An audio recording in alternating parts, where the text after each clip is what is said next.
Dans cette vidéo, tu vas voir comment créer des coupons promo avec Go High Level. Les fonctionnalités sont très intéressantes, très puissantes, mais du coup, il y a également de nombreux pièges qui peuvent se présenter. En tout cas, moi, j'ai vu mes collaborateurs faire plusieurs fois, notamment la même erreur.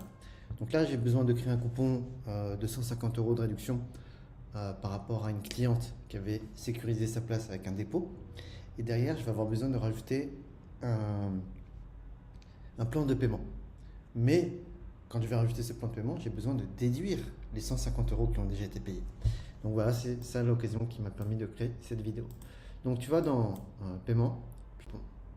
Là, tu vas donner un nouveau coupon. Donc là, moi, je vais l'appeler 150 off pour 150 € de réduction.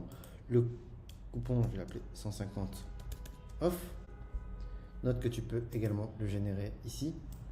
Moi, j'aime bien mettre des noms mnémotechniques qui permettent justement de se rappeler facilement ce que c'est. Et donc là, attention, tu vois deux options. Est-ce que tu veux que ce soit en pourcentage ou est-ce que tu veux que ce soit un montant fixe? Moi, je veux un montant fixe. Je vais offrir 150 €. La date de début du coupon, c'est maintenant.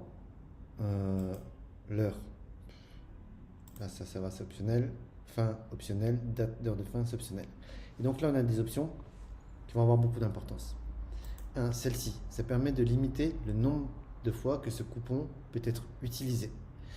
Par exemple, si sur un webinar, tu dis voilà, les 10 premiers bénéficient de telle réduction, bah, hop là. Celle-ci, ça te permet d'associer ce coupon à des produits spécifiques. Encore une fois, parce que par exemple, pendant un webinar, tu peux faire, je sais pas, un coupon de 1000 € par exemple, mais tu n'as pas envie que des petits malins utilisent ce coupon de 1000 € pour acheter les petits produits Hello Ticket à 0 €, tu vois. Donc dans ce cas, ça peut être intéressant d'utiliser cette fonctionnalité. Ensuite, ça aussi, garde-fou, ça tu vas le mettre presque à chaque fois, c'est limiter le coupon à une seule utilisation par utilisateur. Parce que sinon, il peut multiplier les achats, même code promo. Et ensuite, l'erreur que je vois tout le temps, c'est cette fonctionnalité. Also apply to recurring feature payment based on duration.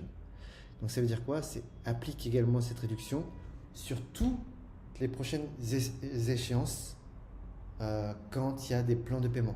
C'est-à-dire que tu vois, si je coche ça et que je mets forever par exemple, donc là moi ce que je veux, le cas de figure exact, c'est une cliente qui rejoint Digipreneuse avec un plan de paiement en 3 fois 850 €. Elle a déjà payé 150. Si je fais ça, bah ça veut dire que tous les mois elle va payer 700, ça va déduire 150 € des 850 € qu'elle doit payer. Ce qui veut dire que elle va payer 700 € tous les mois. Or, c'est pas ça ce que je veux. Moi, ce que je veux, c'est déduire 150 € de son plan de paiement global. Donc pour ça, je vais faire ça. Voilà. Et donc, qu'est-ce qui va se passer là? C'est que quand je vais ajouter son plan de paiement, je vais rajouter le code promo 150 €. Et donc, la première échéance va passer à 850 moins 150, soit 700 €. Puis les autres à 850 € par mois. Voilà, là, ça fait exactement ce que je veux. Mais moi, plutôt que déduire les 150 € tout de suite, ce que je veux, c'est réduire le risque. Donc, à la place, de manière très spécifique, ce que je vais faire, c'est que je vais plutôt faire un code promo. Donc, je vais l'appeler 50 off.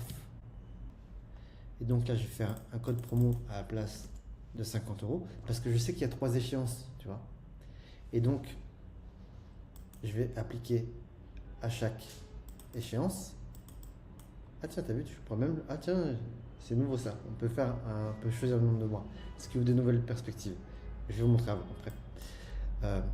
Je mets forever et donc ça va faire 50 € de réduction à la première échéance, à la deuxième échéance et à la troisième échéance. Ce qui fait un total de 150 €.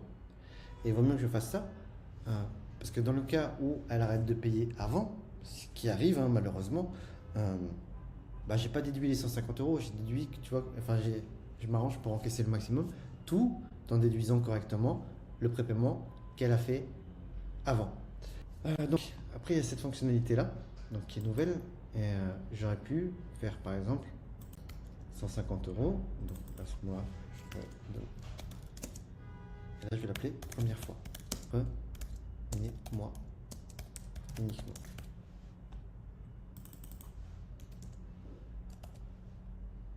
Ouais, pardon. Non. C'est 150 off. Voilà. Et donc là, qu'est-ce qui se passe dans cette configuration-là? Il y a 150 € qui vont être déduits seulement un mois.